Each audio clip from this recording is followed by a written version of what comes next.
इस वीडियो में हम लोग बेसिकली देखने वाले हैं कार्बोक्सिलिक एसिड के इंट्रोडक्शन और उसके नॉमेनक्लेचर की भी मैं बात करने वाला हूँ यहाँ पे। तो यहाँ पे हम लोग बेसिकली कार्बोक्सिलिक एसिड की सारी चीज़ें लगभग कवर कर लेंगे कि कार्बोक्सिलिक एसिड क्या होता है, मतलब इसके नॉमेनक्लेचर्स क्या हैं या किस हिसाब से इसको हम लोग नाम देंगे। तो देखो, जैसे मैंने स्टार्टिंग में लिखा है कि कार्बोक्सिलिक एसिड नॉर्मली C+H से रिप्रेजेंट करते हैं।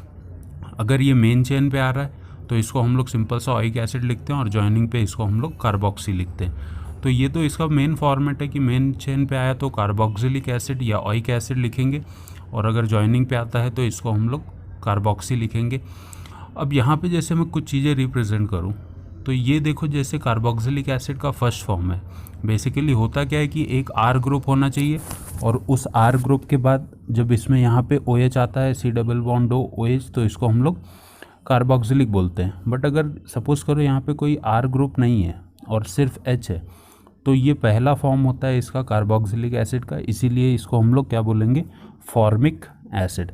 ठीक है। अब मान लो कि पहले जब हमारे पास CH3 ग्रुप एक R ग्रुप एक अल्काइल ग्रुप अटैच है इससे, तो हम लोग क्या बोलते हैं इसको, इसका IUPAC नाम क्या हो जाएगा, 2 कार्बन है तो इथेनॉइक एसिड या इथेन 1 एसिड हम लोग लिखेंगे। बट यहाँ पे CH3 ग्रुप क्या काम करता है, एक हमने पहले भी सीखा हुआ है कि CH3 ग्रुप को हम लोग क्या बोलते हैं, एसिड।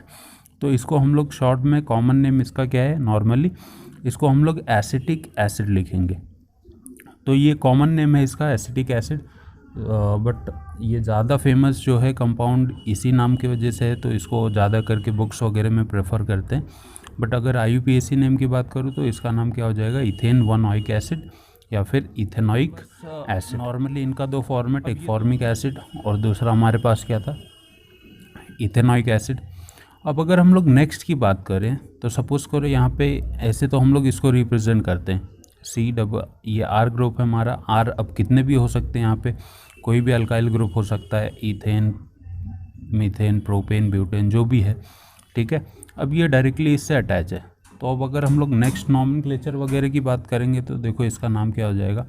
पहले तो इसको हम लोग ने क्या, मैंने बोला कि अगर R नहीं होता है, ठीक है, तो ये इसका फर्स्ट फॉर्म है, इसीलिए जैसे पिछले टाइम भी मैंने बोला था, तो इसीलिए इसको हम लोग क्या बोल देते हैं, फॉर्मिक एसिड। अब देखो इसी के कुछ मैं डेरिवेटिव्स बता रहा हूँ। जैसे ये पहला हो गया फॉर्मिक एसिड, ठीक है, R ग्रुप नहीं है, H है उसके जगह पे, तो नॉर्मली पहला फॉर्म इसका क्या हो जाएगा, फॉर्मिक एसिड। नेक्स्ट अगर इसकी मैं बात करूँ,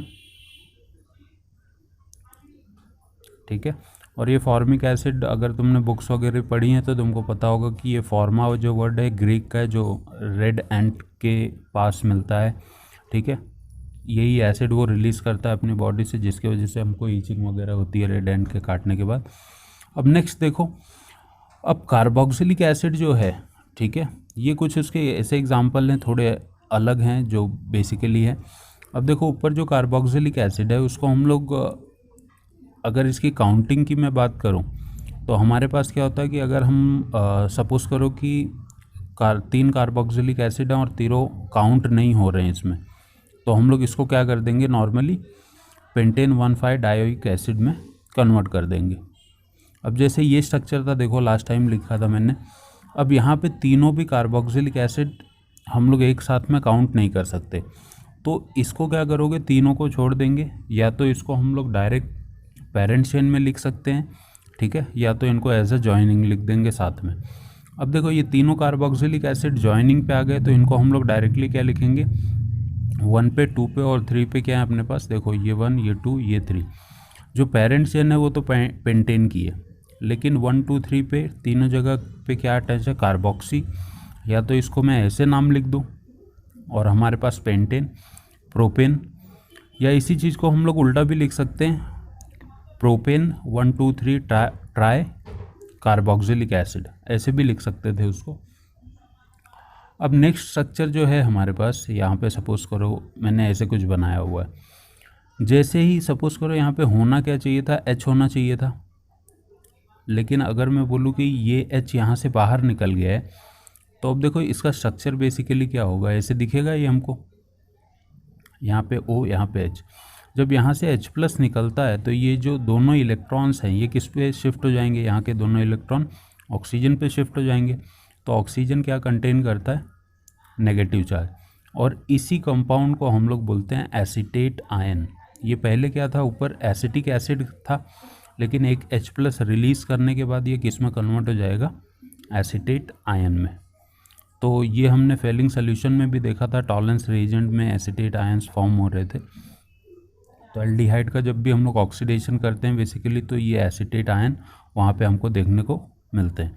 तो इसका हम लोग बहुत सिंपल सा नाम लिख देंगे, क्या हो जाएगा ये हमारे पास, एसीटेट आयन, राइट है। तो ये एक टाइप का इंटरमीडिएट होता है, या इसको कार्बोक्सिलेट आयन भी लिख सकते हैं हम लोग। नेक्स्ट अगर मैं बात करूं इसकी, तो नेक्स्ट देखो क्या है, जैसे सपोज करो ये स्ट्रक्चर है हमारे पास, तो इसको हम लोग, पहली बात तो है कि इसको नाम कैसे लिखेंगे। ठीक है, हमको पता है कि जब भी फंक्शनल ग्रुप का कार्बन काउंट नहीं होता है तो हम लोग वहाँ पे कार्ब वर्ड ऐड करते हैं। तो ये जैसे मैंने कुछ स्ट्रक्चर बनाए हुए हैं यहाँ पे, इनका रिप्रेजेंटेशन का तरीका कुछ भी हो सकता है। जैसे ये भी कार्बोक्सिलिक एसिड है, यहाँ पे भी कार्बोक्सिलिक एसिड है। अब देखो नाम अगर मैं लिखने जाऊँगा तो ये क्या हो जाएगा, हमारा कार्बन काउंट नहीं हो रहा है यहाँ पे, ठीक है। तो इसको क्या लिखेंगे, कार्ब वर्ड मेंशन करते हैं, जैसा मैंने बोला अगर फंक्शनल ग्रुप का कार्बन काउंट नहीं होगा तो ये 1 2 3 और ये 4। तो बेसिकली हो क्या जाएगा, देखो ये साइक्लोब्यूटेन का स्ट्रक्चर है मेरे पास, और इसके फर्स्ट वाले पोजीशन पे क्या अटैच है, कार्ब। अब देखो बहुत लोग को ये रहता है कि कार्बोइक लिखें कि क्या लिखें, तो बेसिकली स्ट्रक्चर में देखो कार्बोक्सिलिक एसिड के नाम में ऑलरेडी कार्ब वर्ड आता है, ठीक है।